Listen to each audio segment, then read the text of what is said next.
하나님의 말씀은 마태복음 14장 22절에서 36절입니다.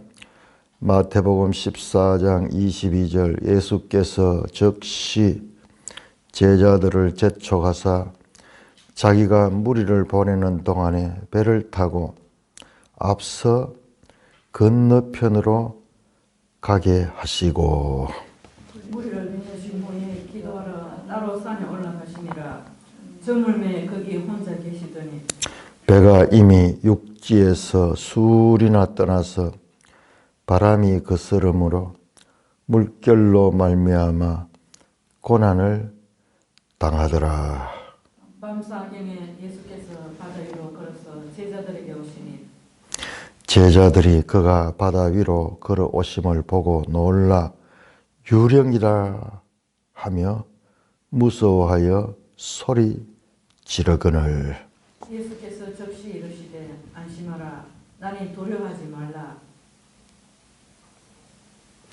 베드로가 대답하여 이르되 주여 만일 주님이시거든 나를 명하사 물 위로 오라 하소서 하니 오라 하시니 베드로가 배에서 내려 물 위로 걸어서 예수께로 가되 바람을 보고 무서워 빠져가는지라 소리 질러 이르되 주여 나를 구원하소서 하니 예수께서 즉시 손을 내밀어 그를 붙잡으시며 이르시되 믿음이 작은 자여 왜 의심하였느냐 하시고 배에 함께 오름에 바람이 그치는지라.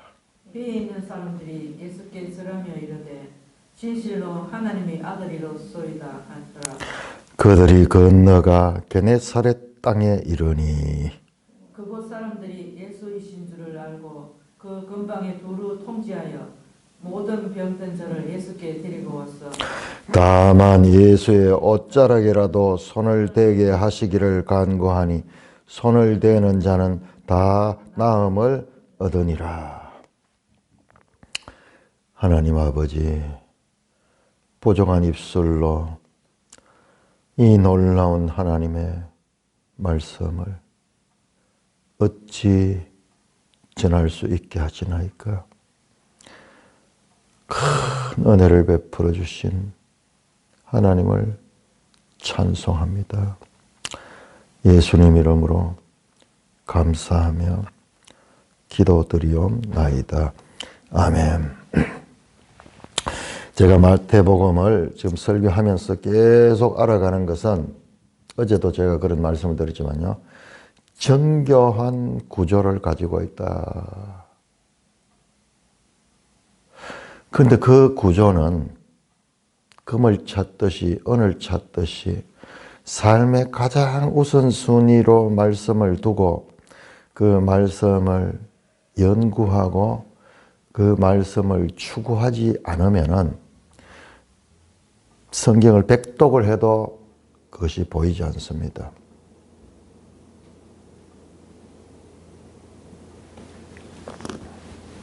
자, 오늘 본문을 어제 제가 14장 13절에서 21절을 아주 간략하게 설교를 했습니다. 자, 이 14장 13절에서 21절 소위 오병이어 기사와 그리고 오늘 우리가 읽었던 바다에서 예수님이 걸어오시고 그 제자들을 풍랑 가운데서 구원해 주시는 이 사건은 서로 연결이 되어 있어요. 이 전체가 13장 53절부터 18장까지가 18장이 소위 교회에 관한 설교예요. 그런 내용이 어디 있어? 자세히 보셔야 돼요. 16장에 교회가 나와요. 16장. 베드로가 고백합니다. 주는 그리스도시요 살아계신 하나님의 아들입니다 했을 적에 교회라는 단어가 처음 나와요. 그 성경 전체에서, 복음서 전체에서 요 교회라는 단어, 에클레시아라는 단어가 복음서 전체에서 딱 두 군데 나와. 마태복음 여기밖에 안 나와요. 마가복음, 누가복음, 요한복음, 교회라는 단어 안 나옵니다. 유일하게 예수님은 사실상 사도행전은 전부 교회 이야기고 그 이후에 오늘날 우리까지 전부 교회의 역사인데 예수님께서 그러니까 이 복음서 가운데서 아주 절제하고 있다는 것을 마태복음에서 성령에 대해서도 아주 절제하고 있는 것을 우리가 보게 되죠.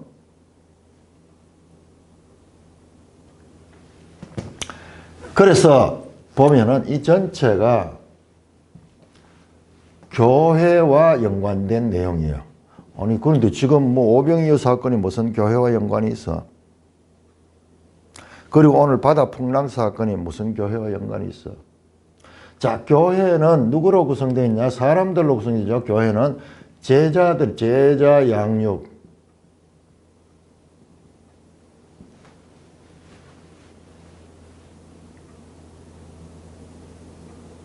자, 이런 것을 우리가 지금까지는 아직 알 수 없어요. 그러나 이 방향이 어떻게 흐르고 있는가를 성경 자세히 연속해서 봐야 보여요.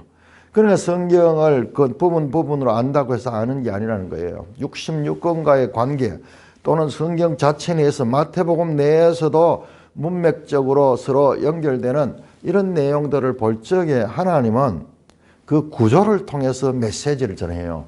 그냥 언어를 통해서도 메시지를 전하지만 그거보다 더 크게 구조를 통해서 메시지를 전하는데 그걸 알게 되면은 웅장한 하나님의 음성이 들립니다.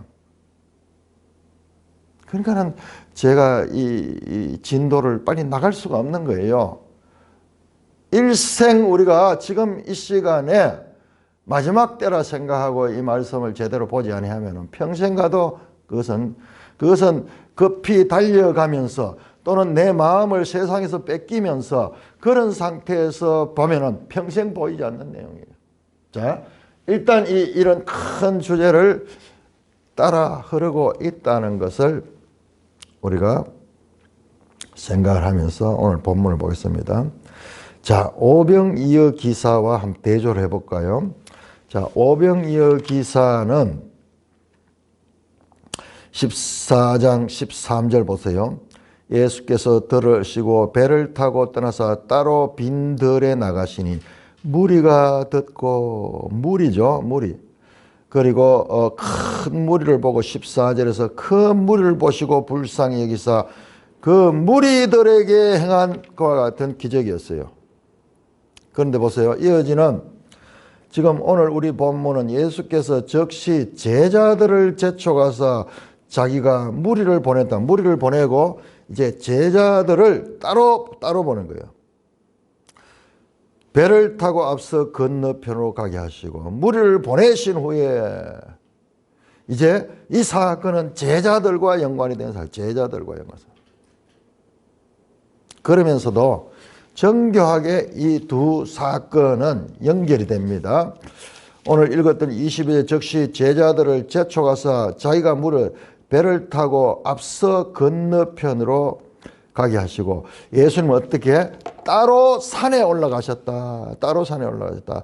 자, 14장 13절 보세요. 예수님께서 배를 타고 떠나서 따로 빈 들에 가셨다.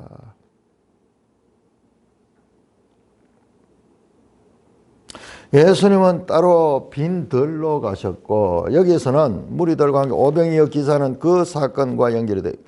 빈 들, 에레모스, 광야예요.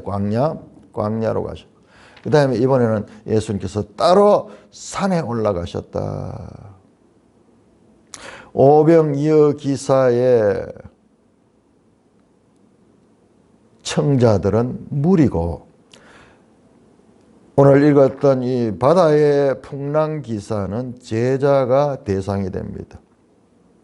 제자와 무리들을 계속 구별하면서 이 말씀이 전개되고 있다. 더 나아가면은 12장 마지막에서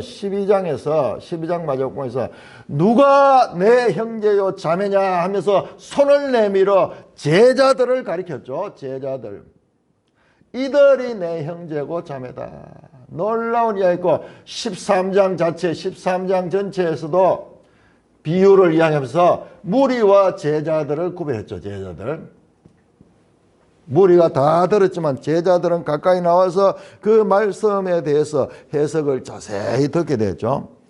계속 지금 여기에서 이 제자들을 양육하고 있는 그와 같은 것을 보게 되는 거예요. 그렇다면요, 오늘 이 본문도 이와 같은 교회와 연관되는 이런 관점에서 보는 것은 이것은 아주 합당한 것이다. 그렇게 하면 제대로 이 사건의 의미를 우리가 알게 됩니다. 결론적으로 보시면은요, 결국 오늘 이 사건으로 말미암아 33절에 보세요. 33절에 제자들의 입을 통하여 배에 있는 사람들은 누구냐? 제자들입니다. 전부 다. 배에 있는 사람들이 예수께 절하며 진실로 하나님의 아들입니다. 예수님에 대한 바른 고백이 나오는 거예요. 하나님의 아들. 예수님은 하나님의 아들이다. 그들이 체험을 통해서 그들의 입에서 합창을 하듯이 하나님의 아들이다. 지금 계속 예수님을 따라다니고 기적의 현장이고 바로 직전에 지금 오병이어 그 기적을 경험했고 거기에서 참여했거든요. 제자들을 통해서 그 모든 떡을 나누어 주라. 제자들은 그 떡을 나누어 주는 역할을 했습니다. 그러나 금방 잊어버려요. 현실적으로 놀라운 이 바다의 풍랑이 있는가는 그런 거는 금방 잊어버리고 지금 현재 문제에 사로잡혀서 앞에서 나왔듯이 8장 23절에서 26절에 나왔듯이 그 갈릴리 바다 풍랑이 일었을 적에 예수님이 주무실 때에 제자들이 죽게 되었다고 주님을 깨우면서 그렇게 혼비백산할 때 예수님께서 바람과 바다를 꾸짖어 잔잔케 하시는 창조주 하나님의 능력을 보였었는데 지금 동일한 그 배에서 다시 제자들은 그것들을 다 잊어버린 거예요. 이게 우리 죄인들의 하나의 특징을 제자들을 통해서 보여요. 제자들이나 무리들이나 그런 면에서는 똑같습니다. 그럼에도 불구하고 제자들은 주님께로부터 특별한 교훈을 받게 되고 지금 분리했잖아요. 제자들을 분리했잖아요. 그러니까는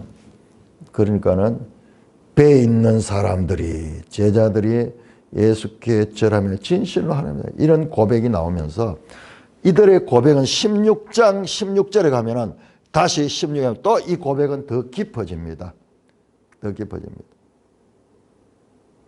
그래서 제자들은 배우는 자들인데 아직까지 온전하지 못하기 때문에 계속 배워나가면서 알아가는 그래서 예수님과 가까이 있음으로 말미암아서 그것을 그런 경험을 계속해서 하게 되는 것입니다.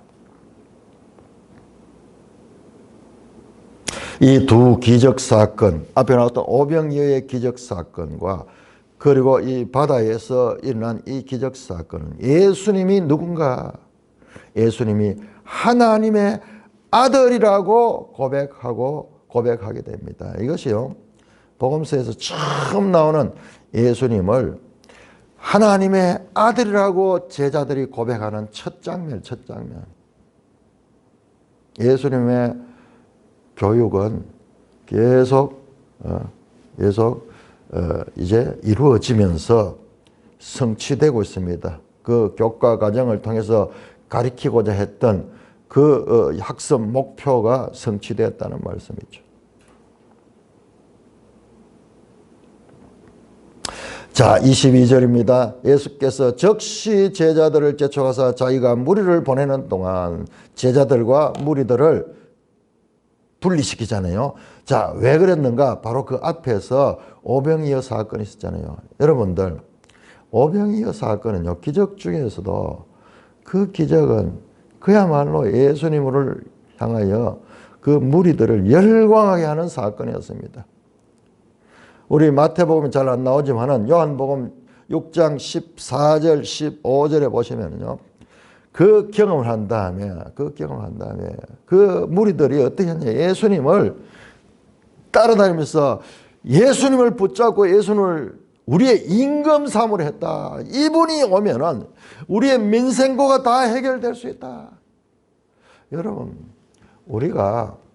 지금 우리가 살고 있는 시대는 정말 특별한 시대, 인류 역사 중에서 가장 특별한 시대, 전무후무한 시대를 살고 있는 거예요. 인류는 땅에 살면서 먹고 사는 문제, 입에 먹을 것을 떨어뜨리지 않고 배고프지 않고 살아가는 문제만큼 절박했던 문제가 없었고, 그것은 역사 가운데 계속 이어져요.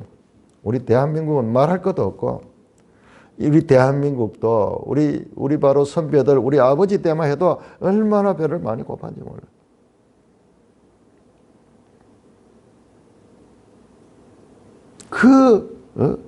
광야에 아무것도 없는 데서 그 많은 음식을 만들어내는 능력은 그야말로 사람들을 열광하게 하며, 저 사람이 우리의 왕이 되면은 우리는 먹고 사는 문제는 걱정 없겠구나.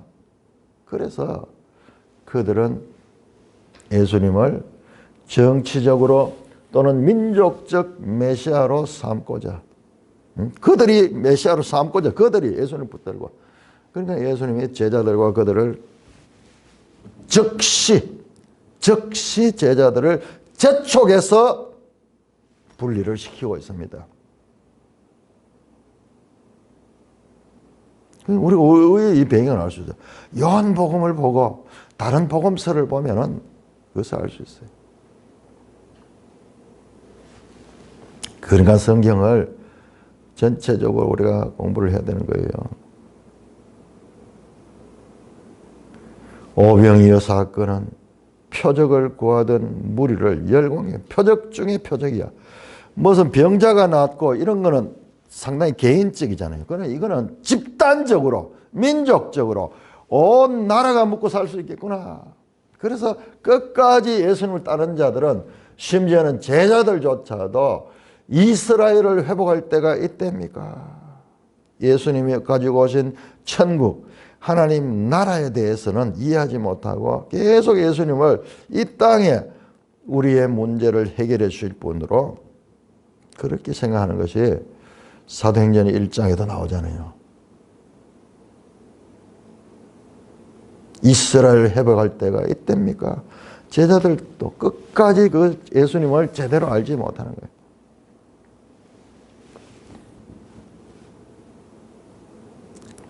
배를 타고 앞서 건너편으로 갔다. 건너편이 어디냐 그러면은 배를 타고 간 곳이 34절 게네사렛 땅으로 갔다. 게네사렛.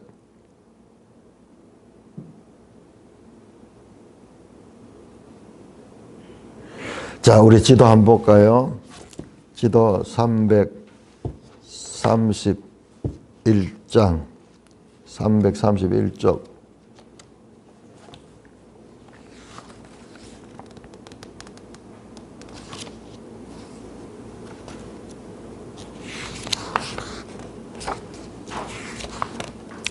(331쪽) 보시면은 그 갈릴리 바다 있고 그 게네사렛이 나오죠. 그래서 갈릴리 바다 북서쪽에, 전체로 봤을 때 북서쪽에 게네사렛.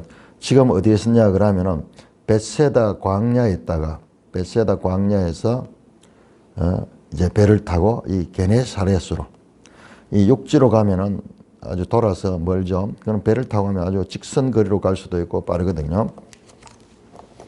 자, 이 과정에서 지금 제자들은 이와 같은 어려움을 당하게 됩니다. 8장에서 예수님의 이 기적 사건은, 자, 우리 8장 우리가 또 한번 볼까요? 8장 23절부터 이때는 그렇네요. 자, 이때는 서에서 동으로 갔고 동쪽으로 갔고, 그래서 어디로 갔냐 하면은 가다라 지방으로 갔죠. 가다라 지방은 어디냐 그러면은 갈릴리 바다 동쪽이에요. 그리고 이방인 지역이에요. 이방인. 그런데 이번에는 베세다 광야에서 이제 다시 서쪽으로 배를 타고 건너갔습니다. 그래 8장은 서쪽에서 동쪽으로 건너갔고, 이번에는 이제 저 북쪽에서 남서쪽으로 배를 타고 내려가는 그런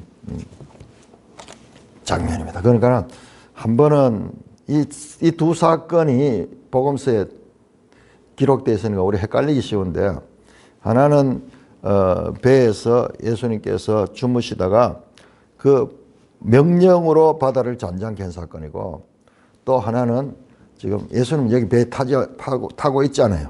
타고 있지 않고 제자들만 배 타고 갔다가 그 갈릴리 이 바다에서 이제 이 풍랑을 만납니다. 배가 이미 육지에서 수리나 떠나서 바람이 거스름으로 물결로 말미암아 고난을 당하더라. 호수인데 왜 이런 파도가 있을까 전 늘 궁금했는데, 저 유튜브에 보니까는 이스라엘 이 갈릴리에 대한 거기 나오는데 그 기압에 의해 가지고 여기가 지대가 낮잖아요. 그러니까 저 위로부터 헐몬산부터 해가지고 그 이 골짜기가 쫙 이어가지고 저 아라바 골짜기가 저 에돔 땅까지 저 쭉 이어져요. 세계에서 제일 긴 협곡이라고 하잖아요. 그 협곡을 통해 가지고 기압에 의해 가지고 풍랑이 엄청 시게 일어난다고 그래요. 고난을 당하더라. 언제? 밤 4경에. 밤 4경이면은 우리 시간으로 새벽 3시에서 6시. 그러니까 동트기 직전이야. 가장 깜깜할 때야. 제자들은 지금 막 바다에서 지금 힘들게 돼 있는데, 유대인들에게 있어서 물, 바다와 밤은 그야말로 악과 무질서의 힘인 광풍의 시간이에요. 시편 107편은 나오고 이 풍랑 이 이야기가 성경에 많이 나오잖아요. 왜 그렇게 됐냐 하면 이들은 갈릴리에서도 그렇고 그다음에 또 이쪽에 바다가 있잖아요. 서쪽으로는 전체가 대해인 지중해가 있고, 그리고 그들에게는 갈릴리, 그다음에 사해 이런 바다들이 있죠. 그러니까는 우리처럼 이렇게 바다를 가까이 해 있기 때문에 바다에 관한 그런 내용들이 많습니다. 밤에 바다에서 광풍을 만났다. 누구에게도 도움을 얻을 수 없는 그야말로 가장 어려운 상황이죠. 마치 광야, 아무것도 먹을 것도 없는 그 광야에서 던져진 사람처럼, 광야에 던진 사람은 살 길이 없어. 어디에도 도움을 받을 길이 없어. 마찬가지로 여기도 그렇습니다. 고난을 당하고 있는데 밤 4경에 예수께서 바다 위로 걸어서 제자들에게 오셨다. 바다 위로 걸어서 제자들에게 왔다.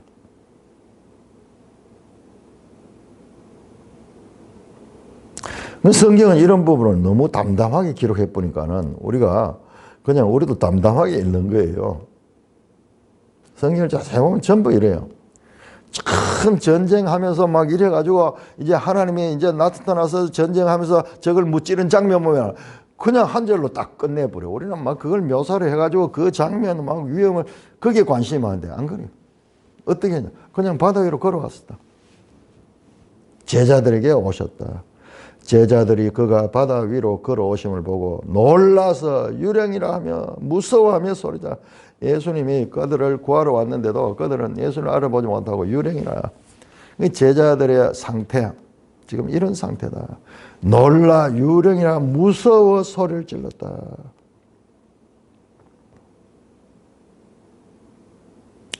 밤사경, 바다에서 일어나는 광풍, 인간이 어찌할 수 없는 그 한계 상황, 그 한계 상황에 예수님께서 찾아오신 것입니다. 예수님은 따로 산에 계셨는데 이걸 다 보고 계셨는 거야.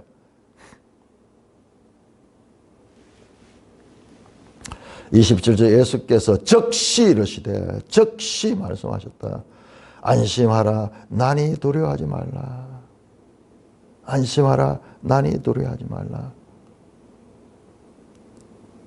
이 말씀은 우리가 그냥 이 본문만 읽으면 그런 말씀이 가지만 이것은요, 하나님의 말씀이에요. 자, 우리 한번 찾아보겠습니다. 이사야 41장, 우리 한번 찾아. 이사야 41장. 이 얼마나 놀라운 말씀인가.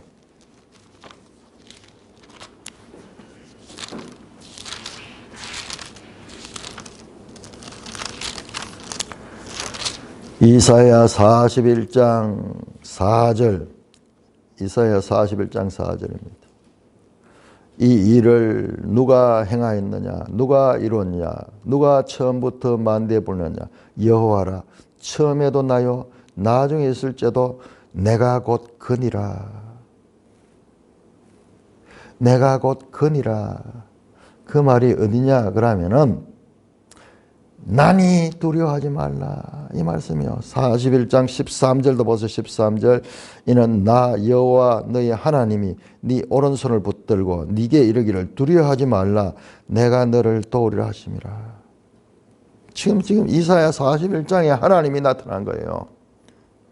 사자는 내가 곧 그니라, 내가 곧 그니라. 이게 바로 유명한 에고 에이미, 하나님이 스스로 있는 자라 하는 그 말씀이에요. 바로 출애굽기 3장에서 모세가 하나님의 이름이 뭡니까? 그렇게 말했을 때 나는 스스로 있는 자다 했던 그 말씀, 스스로 있는 자라 했던 그 말씀이 바로 이것이 내가 그다. 이게 뭐냐 그러면 우리로 이게 번역이 안 되는 거예요. 그 영어로 하면 I am who I am. 있는 자다. 이게 존재한다 하는 존재. 스스로 존재한 자. 나는 있는 사람이다. 스스로 존재한 자다. 이 말씀은 엄청난 거예요. 모든 세상 천지 만물은 다 피조된 거예요. 하나님에 의해 피조된, 만들어진 존재지만 하나님은 존재자예요. 그 자체 스스로 존재하는 거예요. 이게 바로 에고 에이미. 헬라어로 우리말로 내가 그다. 내가 그다. 내가 그다. 난이 두려워하라. 내다. 이 말이 내다. 에고 에이미. 출애굽기 3장 14절에 나오는 그 모세에게 자신을 밝혀 나는 스스로인 자다. 이 말씀에서 에흐의 아세르, 에흐의 이 스스로 있는 자. 거기에서 여호와라는 이름이 나왔다. 여호와, 야훼. 에흐의 아세르, 에흐의. 나는 스스로인 자다. 지금 그 말이에요. 내다. 그러니까 두려워 말라. 두려워 말라. 내가 너를 도울 것이다. 너희 하나님이 내 오른손을 붙들고 내게 이르기를 두려워하지 말라. 내가 너를 도울 것이다. 안심하라. 나니 두려워라. 밤 사경 이 깜깜한 새벽 시간은 두려움의 시간입니다. 그 가운데 광풍을 만나고 그 바다 속에서 제자들은 위기 가운데 있습니다. 그런데 한편으로 이 밤 사경 이 새벽 시간은 하나님이 도우시는 시간이에요. 여러분 출애굽기 14장에 그 홍해를 가를 적에 그 홍해가 갈라지는 때가 언제냐 그러면 바로 이 시간이에요. 자, 출애굽기 14장 우리 한번 찾아볼까요? 우리가 그냥 그 사건만 보고 시간 같은 것은 별 의미 없이 그렇게 그때는 봤는데 이제 그 시간도 이렇게 예수님 안에서 연결이 됩니다. 출애굽기 14장 24절 새벽에 여호와께서 불과 구름 기둥 가운데서 애국 군대를 보시고 그 애국 군대를 어지럽게 하시며 그 새벽에 하나님이 도우십니다. 26절 네 손을 바다 위로 내밀어 물이 애굽 사람 그들의 병거와 마병에 다시 하리라. 27절 모세가 곧 손을 바다 위로 내밀매 새벽이 되어 바다의 힘이 회복된지라. 새벽이 되어 바다의 힘이 갈라지던 바다가 다시 그동안 멈춰 있다가 힘을 못 쓰고 있다 그대로 합쳐 바다의 속성을 그대로 살리면서 물이 그대로 합쳐져 버린 겁니다. 절대절명의 시간 새벽에 또 오시는 하나님. 시편 46편 3절 5절 이사야 17장 14절 등등이 새벽에 또 오시는 하나님. 새벽에 또 오시는 하나님. 깜깜한 새벽. 바로 이 시간을 말합니다. 우리 인생이 스스로 해결할 수 없는 문제 가운데 빠져있던 절체절명의 위기. 그때 하나님께서 또 오시는 말미암아 제자들에게 어떻게 합니까? 살아계신 하나님을 경험하게 하시는 거예요.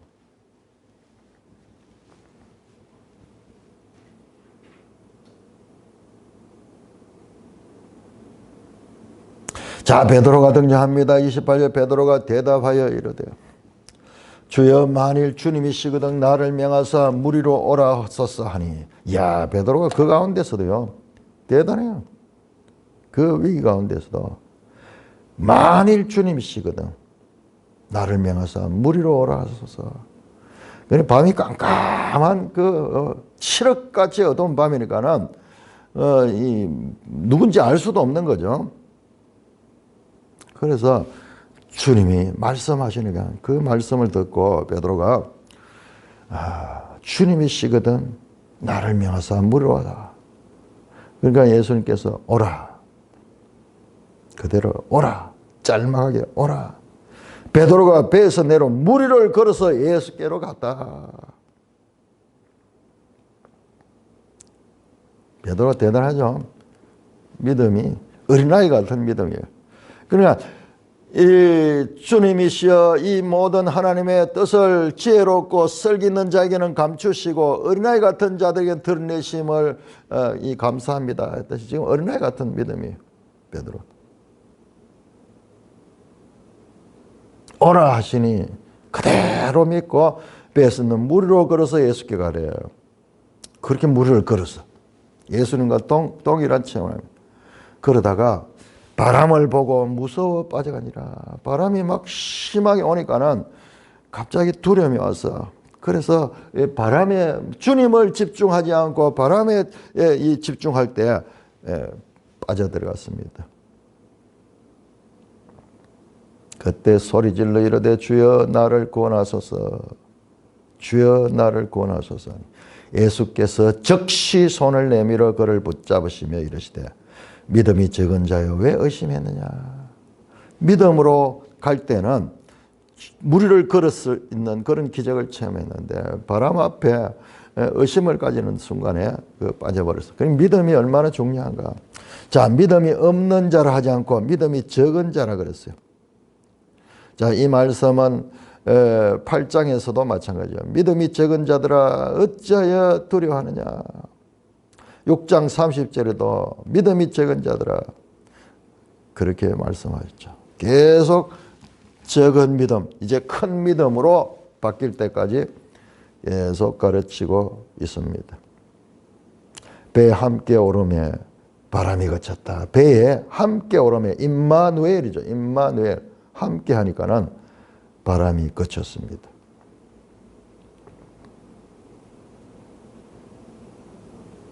이 경험, 베드로는 특별한 경험을 또 제자들 가운데 특별한 경험했죠.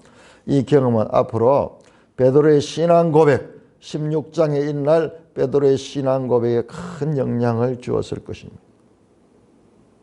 예수께서 물에서 베드로를 구원하시면요, 홍해에서 이스라엘 백성을 구원하신 그 하나님의 구원 사건과 평행을 이루고 있습니다. 자, 우리 시편 69편 한번 볼까요? 시편 69편 1절에 3절 하나님이여 나를 구원하소서 물들이 내 영혼에까지 흘러 들어왔나이다. 나는 설 곳이 없는 깊은 수렁에 빠지며 깊은 물에 들어가니 큰 물이 내게 넘치나이다. 내가 부르짖음으로 피곤하여 나의 목이 마르며 나의 하나님을 바라며 나의 눈이 새하였나이다. 이 시편의 경험을 베드로는 이 자리에서 하게 되면서 여러분 이 하나님을 직접 체험하면서 어떻게 베드로가 바뀌는가도 우리가 주의 깊게 봐야 돼요. 그러자 아까 말씀드린 배에 있는 사람들은 제자들입니다. 예수께 절하며 진실로 하나님이 하나다. 진실로 하나님이다. 예수님은 하나님이 하나다. 그것도 아멘. 진실로 하나님이 하나다 하더라. 그들이 건너가 게네사렛 땅에 이르렀습니다. 그 사람들이 예수인 줄 알고 그 근방에 두루 통자의 모든 병자를 예수께로 데려와서 다만 예수님의 옷자락에도 손에 대게 하시기를 간구하니 손을 대는 자는 다 나았다. 자, 게네사렛 땅에 건너와서 거기 가니까 또 사람들이 쫙 몰려와서 무리들이 와서 그리고 병든 자를 데려와가지고 예수의 옷자락으로 다만 예수의 옷자락에 손을 대게 하시기를 간구하니 손을 대는 다 나았다. 왜 이런 소문이 났느냐? 예수의 옷자락에 손을 대기를 간구했는 이유가 9장에 나오던 그 여인, 혈류 여인이 그렇게 했잖아요. 옷자락에 손을 대니까 나음을 입었잖아요. 그럼 그 소문이 쫙 퍼졌는 거예요. 다 나음을 입었다. 손을 대는 자는 다 나음을 입었다. 자, 여기에서 우리가 한번 14장 그 오병이어 사건과 그리고 같은 14장에 이 바다에 예수님이 무리를 걸어온 이 사건을 한번 대조를 해보겠습니다. 자, 두 사건 다 예수님이 혼자서 광야로 갔습니다. 13절에 보시면 따로 빈들로 가셨죠. 그 다음에 두 번째 사건인 바다 사건도 혼자서 어디로 갔냐? 산으로 가셨죠. 14장 23절. 자, 그리고 그 광야에서는 오병이어 기적이 일어났습니다. 오병이어 기적 13절에서 22절까지. 그 다음에 바다 위의 기적은 24절에서 34절입니다. 자, 이 두 기적 사건 하나는 떡을 먹고 하나는 바다에서 구원을 받은 이 기적 사건은 광야에서 만나를 경험하고 홍해에서 구원을 경험한 이스라엘을 연상시키면서 예수님은 누구냐? 새 출애굽의 완성자요 모세보다 더 큰 자이심을 지금 증명하고 있는 것입니다.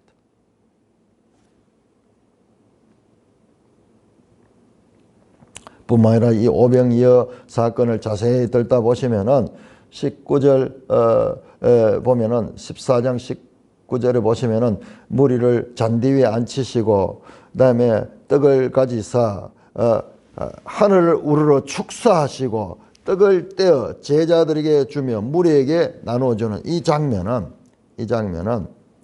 취하다 그다음에 아르토스 떡이 이게 빵 그다음에 축사하다 유로게오 그다음에 떡을 찢다 칼레오 떡을 주다 디도마이 제자들 마테타이 등장. 이게 나중에 최후의 만찬에 나타나는 형식과 똑같아요. 자, 교회와 연관시켜서 이 내용을 보면요. 교회는 이와 같이 떡을 떼어 나누는 주의 만찬을 자주 경험하며 이 만찬은 장례식이 아니라 우리 성찬할 적에 막 옛날에 막 울고 늘 그렇게 하거든요. 막 분위기가 초상집 분위기 많은데 그게 아니고 교인들이 천국 연회를 이 땅에서 미리 맛보는 축제의 기간이다. 하늘나라에서 벌일 그 잔치에 참여함을 미리 맛보는 기간이다. 주의 만찬에 참여하는 사람들은 광야에서 일어난 메시아의 잔치를 회상하고 미래의 잔치를 기억해야 될 것입니다.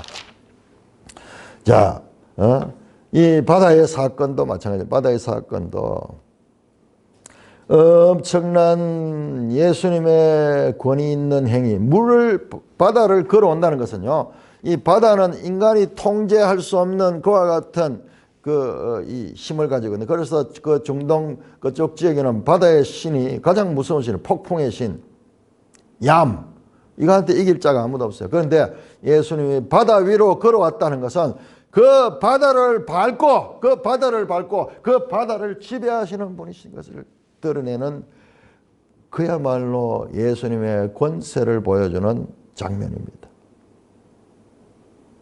그 경험을 한 제자들은 합창하듯이 진실로 예수 그리스도는 하나님의 아들이다.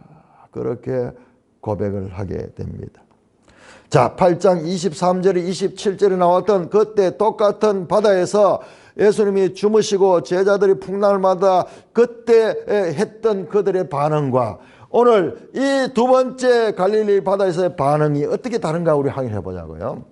자, 8장 27절 한번 보세요. 8장 27절.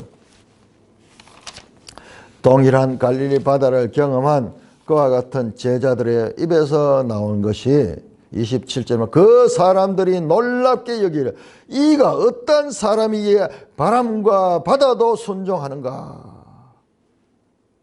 도대체 이가 어떤 사람이야? 누구냐 도대체?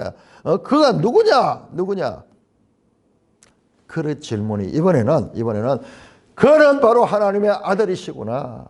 이와 같은 고백을 하게 하고 있는 것입니다. 이제 16장에 가면은 더 깊은 주는 살아계신 하나님의 아들입니다 라고 고백할 이 차례가 될 것입니다. 예수님을 하나님의 아들로 고백하는 이 사건은 어둡고 거센 바람이 몰아치는 밤바다의 배 위에서 고백된 말씀입니다. 예수님에 대한 신앙 고백은 평화로운 상태가 아니라 예수님은 멀리 계시고 예수님은 산 위에 계셨거든요. 그 이 광경을 보고 위기 가운데 예수님이 찾아왔잖아요. 예수는 그 멀리 계신 줄 알았는데 인생과 신앙의 배가 뒤집어질 것 같은 상황에서 나타나고 있습니다. 두려움의 바다는 예수님의 임재를 경험하는 장소이며 밤 사경 그 출애굽의 시간은 구원하러 오신 예수님을 만나는 시간이었습니다. 광야에서 빵을 먹고 바다에서 구원을 받는 장면은 출애굽 때 이스라엘이 경험했던 경험과도 연결됩니다. 그렇게 볼 적에 예수님은 새 출애굽을 가져오신 분이며 모세와 달리 예수님께서 친히 새 출애굽의 주체였습니다. 그때는 모세를 통하여 하나님이 이 모세를 통해서 하나님은 모세를 도구로 사용했지만 이번에는 예수님은 모세보다도 더 나은 모세 바다 그 자체를 직접 본인이 평정시키고 다스린 분입니다.